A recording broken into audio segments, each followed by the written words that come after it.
What's up, y'all? It's your girl, J. Renee with Prison Ride Radio. I hope that you're doing well. This afternoon, we got a brother on the phone by the name of Omar Wilkins. He's a writer. He writes children's books and much more. So we're going to talk to him about, his writing and when he got started and find out what's going on with him. So let's jump right into it. Hey, bro, thanks for taking the time to come holler at us. I appreciate y'all for giving us this avenue. Like I said, whatever we can do to help y'all and y'all can help us, I'm all about that. Definitely. We appreciate that, and we appreciate y'all for sure. So we're going to jump right into it, bro. Tell the people a little bit about yourself and where you from. Well, a little bit about me. My name Omar. I grew up in Atlanta, Georgia, but somehow I made my way up to Iowa, hustling. I've been locked up for about 21 years there since the age of 18. I'm hoping one day we get that juvenile life or age stuff up here so I can get up out this joint. But I got life without parole for murder.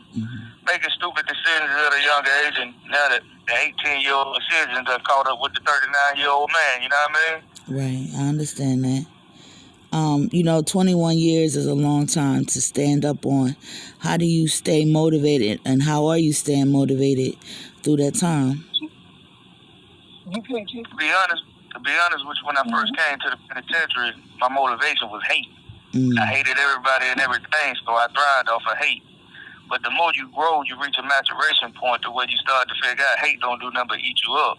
So once I started cutting away a lot of my messed up ways, you know what I mean?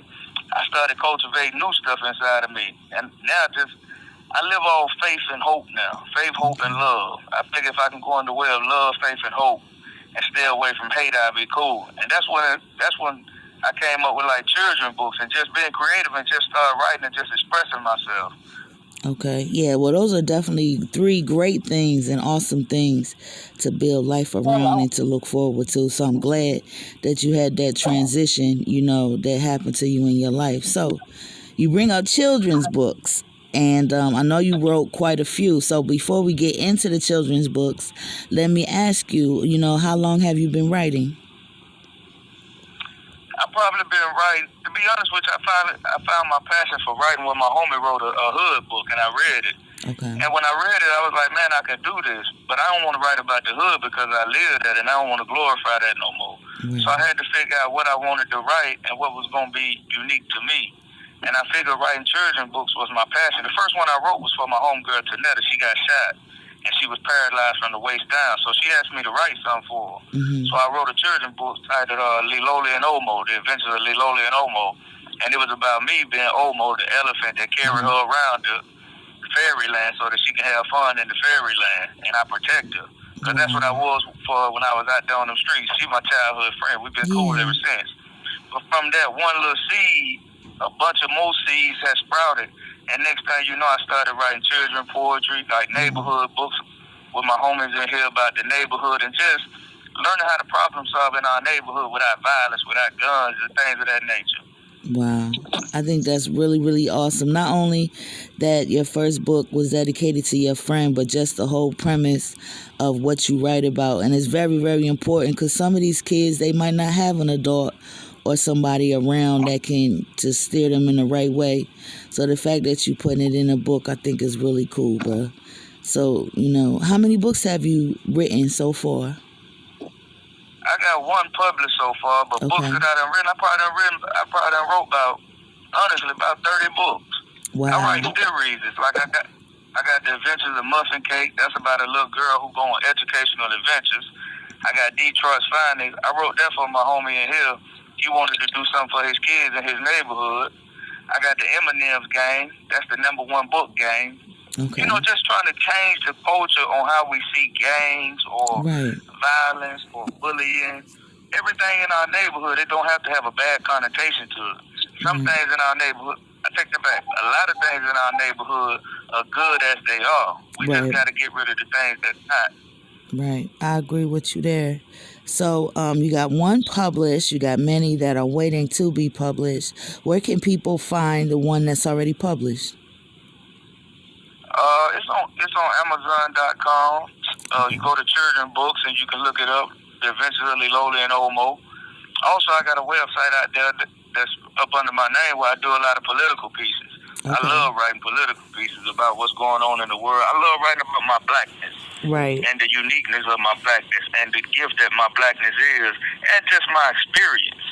Because I believe we all got an experience, and if we can convey that experience to everybody else, that'll get us closer to each other. Because I don't believe you can judge somebody until you see life through their lenses. Right. So I make every attempt to see life through other people's lenses and to let them see through mine before we can ever judge each other. Right, for sure. So tell us the website, bruh, so we can check it out. It's Omar Wilkins .com. Okay, OmarWilkins.com. Right. My homegirl set it up for me, and like I said, I got a few people. In 21 years, people come and go. Right. But you got a few solid people that stay with you. And I don't knock nobody for leaving me, because to be around somebody in prison for 21 years, that means you got to slow your life down and walk with them. You know what I mean? Mm-hmm. And people out there living their life, you can't hate nobody for living their life. Right. I can understand that.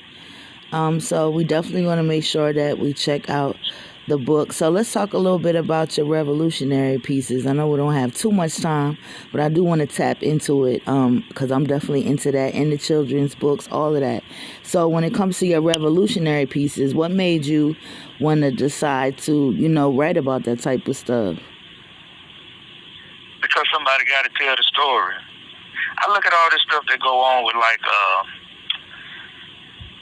just sexism, classism, all the elites getting everything, all the Black Lives Matter, all that stuff. And I look at it and I say, what's the problem? Because we never get to the root cause of the problem. And when you look at the root cause of the problem, it's poverty, it's homelessness, it's people who want to be at the top staying at the top. I studied these cats like E.R. Malthus, Thomas Hobbes, even Charles Darwin, people who you think are great minds. And underlining their great minds, they talk about subjugating a certain class of people.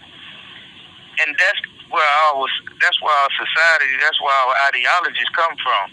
A certain class staying at the bottom while another class stay at the top, and having a middle class being the buffer between the two. But once you realize that we all in it together, like we the people, we all in it together, then you can start to erase some of them lines. So when I talk about it, I just bring up the truth. Like I got one that says it's all our fault, where the police always shoot us and they say it's all our fault. So I say it's our fault that we got our hands up and you shoot us. It's our fault that we go into the grocery store and we still get shot. It's our fault that we got Skittles and a bottle of Snapple juice and you still shoot us in our own neighborhood.